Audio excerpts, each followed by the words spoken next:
Bien le bonjour à tous et bienvenue dans cette vidéo où nous allons explorer ensemble pourquoi acheter et pourquoi moi-même j'achète de l'import aujourd'hui et pourquoi de plus en plus de personnes le font.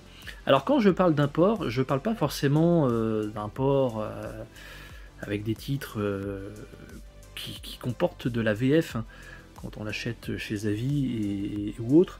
Là on va plus parler, bien qu'il y aura un peu de tout, hein, mais on va plus parler de l'import US ou de l'import UK. Donc évidemment, on va parler ici de contenu et bonus exclusifs, de restauration de meilleure qualité, de films inédits, de packaging à la fois collector ou qui respecte un peu plus l'œuvre, et où soit il y a l'affiche d'origine, etc., etc. Bien que les affiches d'origine, selon les pays, ça peut varier. Comme je disais, des films non dispo chez nous, où les montages parfois peuvent être différents. Et est-ce que ça vaut le coup encore aujourd'hui d'acheter en import, vu ce que ça coûte? Mais je n'aurai qu'un seul mot pour répondre à cette dernière question, c'est Metaluna. Voilà. N'achetez pas chez les éditeurs directement, passez par Metaluna, c'est le prix d'un BR neuf chez nous. Après évidemment tout dépend de l'édition, hein, mais en général on s'y retrouve, quoi. C'est pas plus cher qu'un Blu-ray français, surtout que, voilà, vous avez pu le constater, les prix flambent, et de toute façon, ça c'est un autre débat, mais c'est quand ça vous arrange. Il y a des films qui sortent à 70 balles, il y en a, je vois qui les achètent sans problème, et quand il s'agit de mettre 40 balles dans un film en import, là ça commence à faire le frileux. Enfin bref, je vais peut-être me faire des ennemis ici, mais j'ai l'habitude. Donc, par où commencer? On va traiter de choses inédites. Par exemple, pourquoi j'achète ceci en import?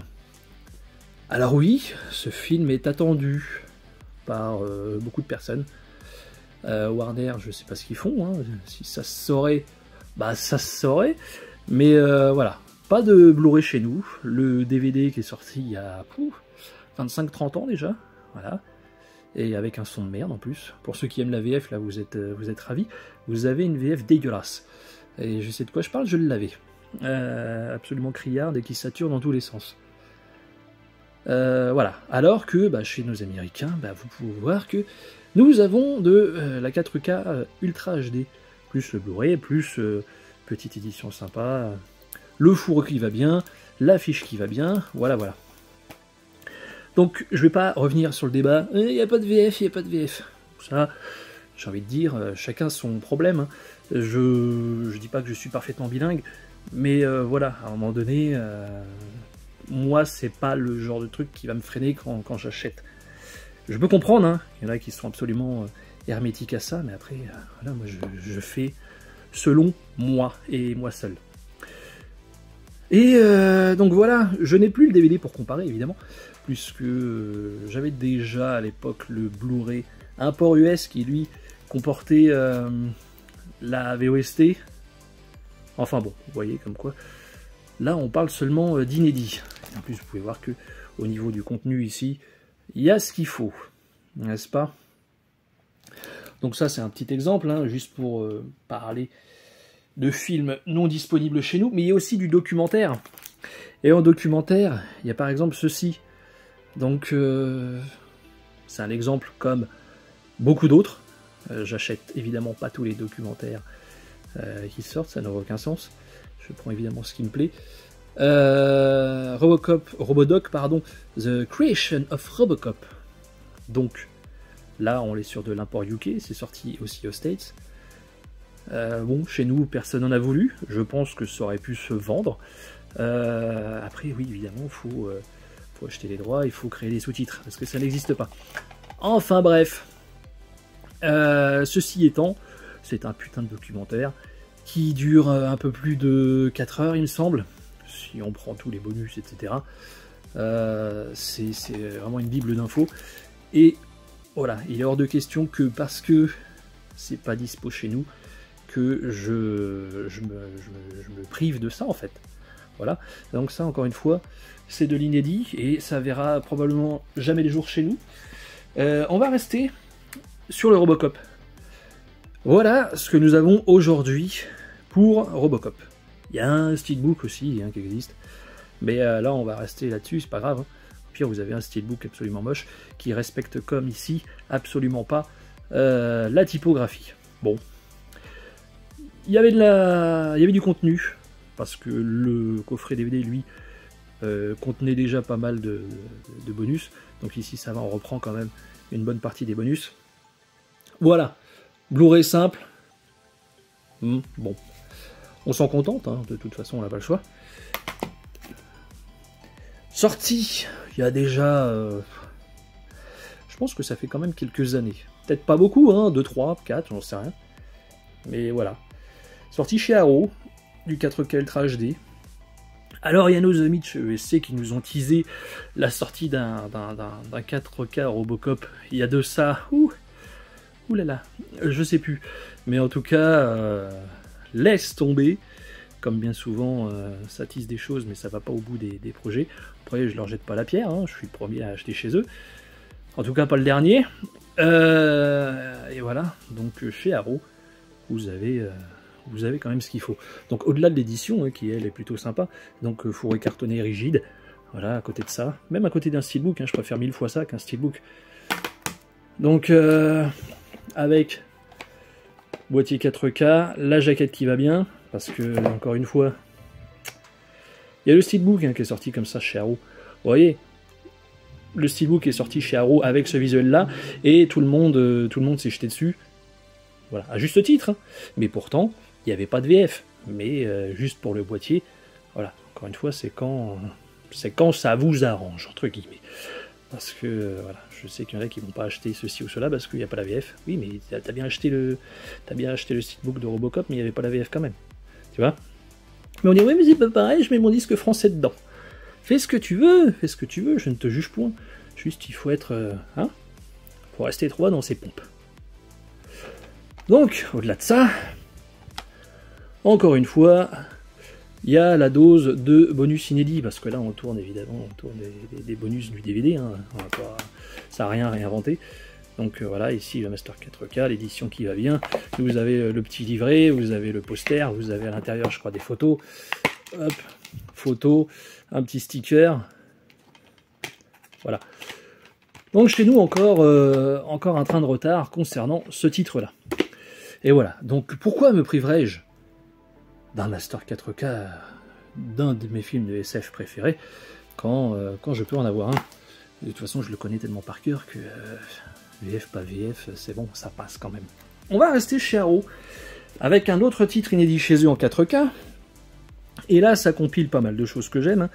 À la fois une chouette affiche, à la fois le fourreau cartonné rigide.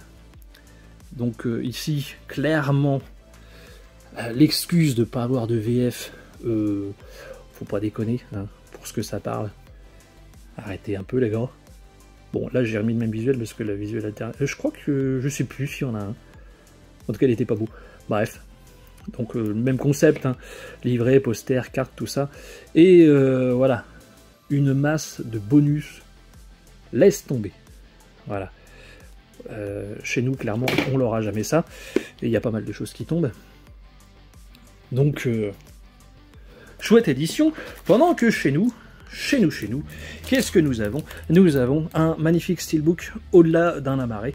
Vous avez un magnifique steelbook Conan le Barbare, Conan le Destructeur. Voilà, un magnifique combo Blu-ray qui peut en contenter certains. Ouais, il m'a contenté un petit moment. Après, on a eu ça aussi chez nous. Hein.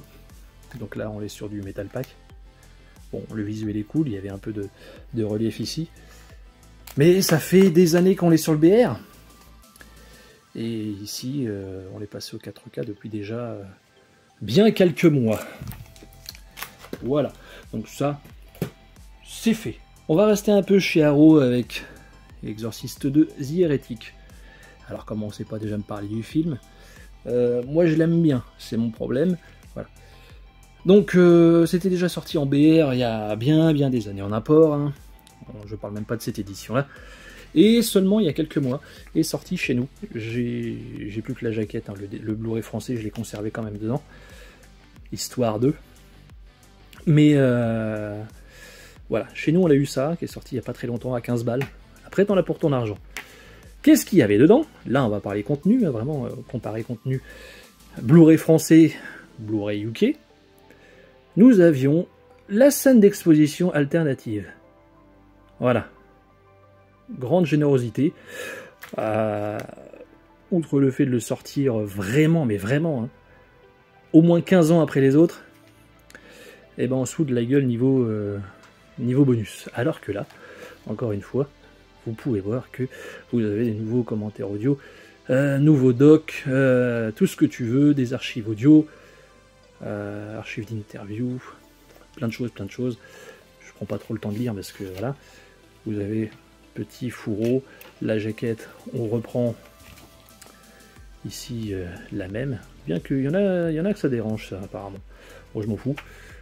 Et puis voilà, vous voyez, j'ai mis mon disque, mon Blu-ray français ici, ça gêne pas. J'ai les deux disques UK ici. Dans le fond, nous avons quoi? Un petit livret. Et puis vous avez une jaquette alternative qui reprend ce visuel-là, si vous voulez. Mais voilà, si t'aimes le film comme moi, t'es en droit de vouloir du contenu. T'as envie d'explorer un peu, voilà, surtout quand c'est des films un peu bancals comme celui-ci. Voilà, je suis désolé. J'ai envie d'aller plus loin qu'une pauvre scène alternative, en tout cas une intro alternative. Donc voilà. House, en tout cas au moins le premier, j'en entends encore parler aujourd'hui, c'est pour ça que j'ai voulu sortir ce petit coffret. Ça en plus c'est une ressortie, donc le premier coffret sorti, il y avait un livret dedans, donc qui faisait que c'était un peu plus collector, mais ça fait encore une fois des années que c'est sorti. Donc il y en a qui sont encore frustrés de ne pas avoir ce film-là. Peut-être qu'ils l'ont en DVD, hein. Mais peut-être qu'ils en ont marre du DVD, peu importe. Mais, que je vous dis, j'en entends encore parler. Quand est-ce que ce sort House, qui sait qui va le sortir? On n'en sait rien. Peut-être que ça sortira jamais. Mais encore une fois, je vois pas pourquoi je serais frustré de ne pas les avoir, alors que ça coûtait que dalle en plus. Je crois que je l'ai eu pour 20 balles. Donc 20 balles, 4 films, ça fait 5 € le film. Encore une fois, oui, il n'y a pas de VF. Oui, il n'y a pas de sous-titres non plus. Mais pourquoi je me priverais ou être frustré de ne pas avoir tel film dans ma collecte alors que c'est dispo depuis bien longtemps? Voilà. Oui, peut-être qu'il y en a qui sont attachés à la VF, je peux comprendre. Mais ouais. Mais après, en plus il y a les visuels, il y a les affiches d'origine. Donc c'était plutôt sympa. Là, voilà, on va parler d'un port un peu plus proche de chez nous, avec voilà. Les Mad Max, par exemple. Les Mad Max, chez nous, on a eu quoi? On a eu le coffret métallique, je crois. Et on a eu quoi d'autre? Ils sont peut-être sortis en amarré simple, je sais même plus. Mais voilà, il suffit d'aller en Italie, et puis on te propose ces petits coffrets, qui, certes, à l'époque, valaient un petit peu cher, hein, je sais plus, ça devait être du 30-35. Je pense pas 40, faut pas déconner. Mais après, voilà, ça a très vite chuté. Mais voilà, un port Italie, de toute façon c'est Warner, en général Warner, il y a très souvent la VF ou à minima les sous-titres FR. Donc voilà, ça vous permet d'avoir des belles éditions. C'est aussi à ça que ça sert l'import, ne pas avoir des éditions toutes bidons. Donc ça, je les ai déjà présentés il y a très longtemps. L'import, ça nous permet aussi de compléter des collections, ici notamment en steelbook, avec les vendredis 13. Donc oui, le premier chez nous, c'est Warner. Bon, les suites jusqu'au 8, c'est Paramount, et après, je sais plus. Bref, gros problème dans cette saga. Mais bon, soit. Ils ont la bonne idée de nous sortir le 2 en steelbook avec une belle affiche, hein, classique, 40e anniversaire, édition limitée, ok. Bon, on s'est dit c'est cool, ils vont tous nous les sortir en steelbook. Malgré que ce soit encore une fois une saga assez moyenne, bon, les éditions font que tu as envie de passer à la caisse. Et c'est là où tu te rends compte que on est un peu taré. Bon, ils nous sortent le 2, tout va bien. Ils nous sortent le 3, chouette. Très bien, le 3, belle affiche, encore une fois. Super. Et ensuite, eh bien, plus rien. Et plus rien depuis des mois, voire plus d'un an, c'est sûr. Donc qu'est-ce qu'on fait? Eh ben, on reste avec nos deux steelbooks de merde comme ça. Alors que plutôt que de ressortir les titres ensuite, hein, ben non, on te ressort le 2 en amarré 4K. Voilà, les mecs commencent des trucs mais ne finissent pas. Donc, moi, j'étais passé par le marché US pour choper le 4, puisque le 4 était dispo chez eux, mais visiblement, eux aussi n'ont pas été plus loin que le 4. Donc je pensais qu'il allait falloir que je passe par les States pour avoir toutes les suites en steelbook, mais non, même eux, ils se sont arrêtés là-bas, mais ça, j'étais pas censé le savoir. Et là, vous avez pu voir récemment que je me suis chopé le premier en steelbook, qui là est chez Paramount. Donc ce qui fait que, voilà, avec du temps, j'ai fini par avoir au moins les 4 premiers, ce qui est plutôt sympa, ça va jusqu'au The Final Chapter, hein. Mais voilà, en France, t'en as 2. Et puis, voilà, il faut passer par l'import pour voir le reste. Et puis tu restes quand même avec ta frustration, parce que t'auras jamais les suites. C'est vraiment de la merde. Mais, ouais, que veux-tu? Tiens, on va passer à ça. Là, on va retourner dans l'édition pauvre, l'édition moche, parce que ça, c'est pareil. Bon, j'ai gardé la jaquette, mais les boîtiers, je les dégage. Au pire, ça me resserre quand j'ai un boîtier pété. Mais Showgirls, voilà, de Paul Verhoeven. Il y avait un bonus, entretien avec Paul Verhoeven, 23 minutes, et un petit discours au Razzie, 4 minutes. Bon, 20 minutes de bonus, c'était un peu la misère. Alors que, voilà, chez Vinegar Syndrome, il y avait cette foutue chouette édition. Truc qu'on n'aura jamais chez nous, on va pas se leurrer, hein. Chez nous, on n'est pas capable de faire ça. Parce que oui, ça coûte cher, mais je sais pas, on sait pas faire. On sait pas faire. Je suis désolé, hein, on fait des belles éditions sympas, mais voilà, clairement pas de ce niveau. Donc, voilà, petit truc aimanté ici. Souci du détail même à l'intérieur. Hop. Ici aussi. Du livret. Un fourreau avec du relief. De belles couleurs. Un beau visuel, mais ça, on va pas aller plus loin. Même ici, il y a un effet glossy, légèrement en relief. Et nous avons surtout du 4K. Parce que chez nous, rien du tout. Et en plus, vous voyez qu'ici, on a le visage de, comment ça s'appelle, Berkeley. Un peu plus, on la voit un peu plus. Hein. Bon. Encore une fois ici, du contenu. Hein. On ne s'arrête pas seulement à une interview de Verhoeven de 20 minutes. Mais quand même, j'ai conservé mon disque FR ici.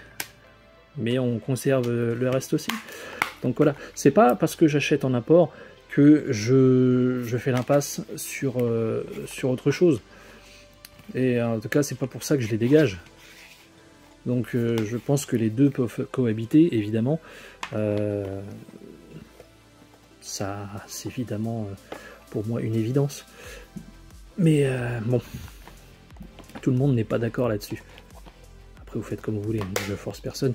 Juste, je vous explique une bonne fois pour toutes pourquoi j'achète de l'import. C'est ça englobe pas mal de petits détails. Autre petit souci, mais là c'est d'un aspect visuel, à titre comparatif, parce que là on va parler aussi un petit peu visuel en comparant deux salles, deux ambiances, marché français, marché US. Et voilà, on va remonter un peu dans le temps avec ce Laserdisc. Vous voyez que bon, c'est quand même de la merde. Voilà, la bande bleue comme ça, c'était vraiment naze. Après ça dépendait des éditeurs, mais comme si on savait pas ce qu'il y avait à l'intérieur. Laserdisc, c'est un Laserdisc. Bon, voilà, c'est un choix, hein, c'est un choix. Peut-être qu'ils trouvaient ça beau, peut-être qu'ils étaient contents de sortir ça, ok. Mais quand tu le compares à celui-là, voilà, Donc français à gauche, US à droite. Bon, ça rentre pas dans le cadre, mais d'un point de vue même colorimétrique, on l'est vraiment au-dessus. Le titre, on garde vraiment le titre en rouge. On n'a pas cette maudite bande. Voilà. Au pire, il y a la bande bleue au-dessus qui fait un peu tâche. Mais franchement, je pense que tout le monde sera d'accord pour dire que déjà, à l'époque, il y avait déjà un gros souci. Mais ça remonte à la VHS, ça remonte à même encore plus loin. Mais là, j'ai pas matière pour comparer. Là, encore une fois, on va rester sur le comparatif visuel, mais pas que. Avec, voilà, encore une fois, 2 salles, 2 ambiances. Ou comment garder une affiche sympa, hein, moi j'aime beaucoup cette affiche, et la transformer en un truc complètement minable et indigeste. J'aime bien Elephant Film, hein, mais là ils avaient carrément chié dans la colle. Bon, au-delà de ça, bon, nous avons ici seulement un Blu-ray, quand aux US vous avez un 4K.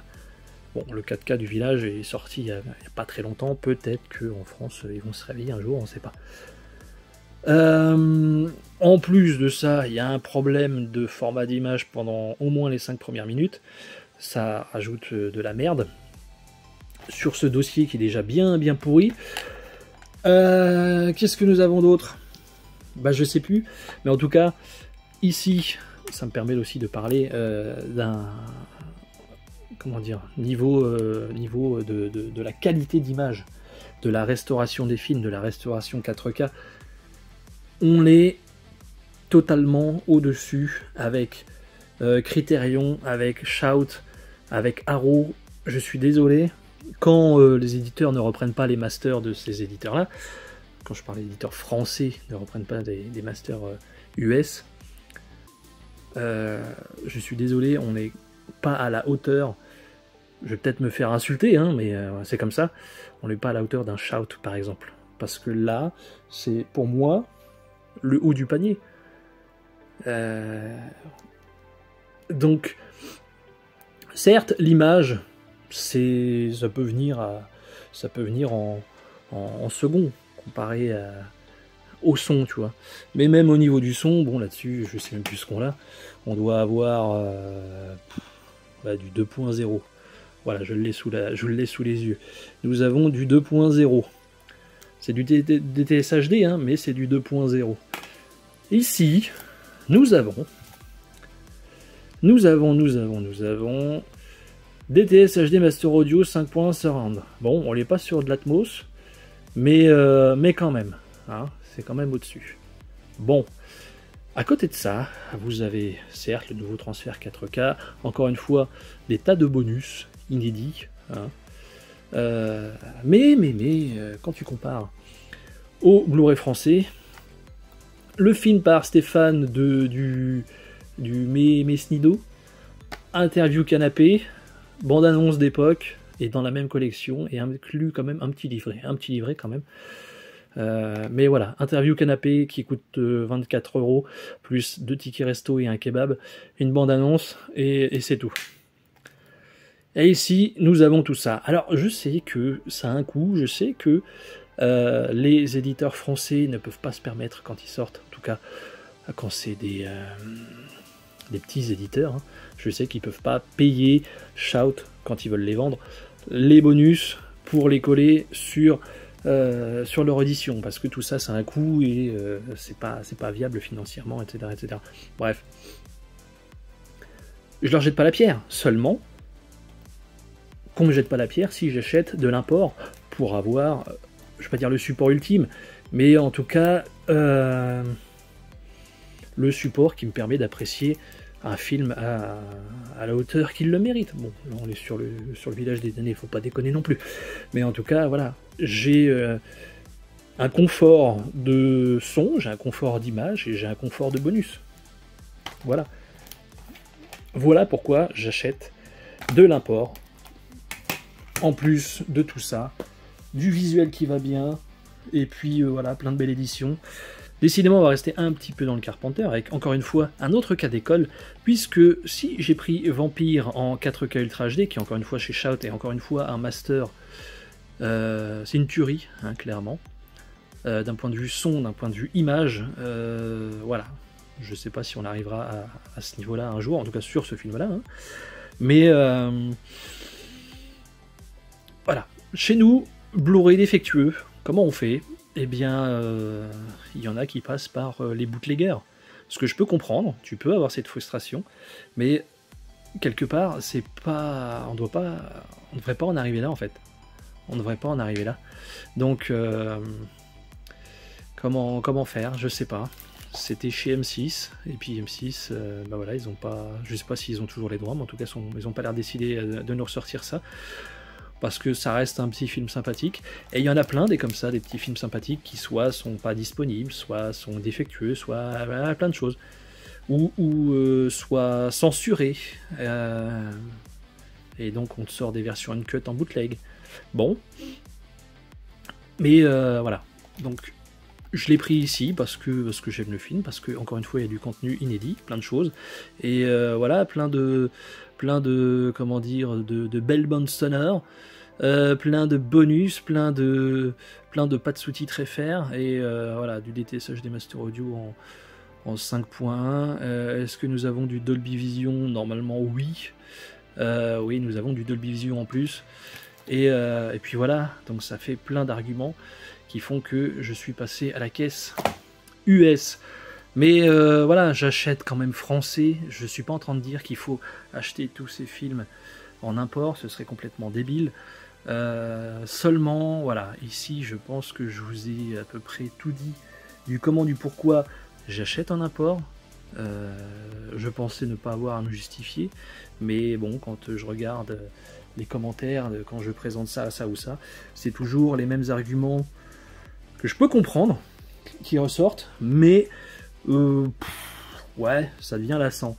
Donc j'espère qu'avec cette vidéo, on n'en parlera plus, hein. Vous saurez pourquoi j'ai acheté ça, ça ou ça.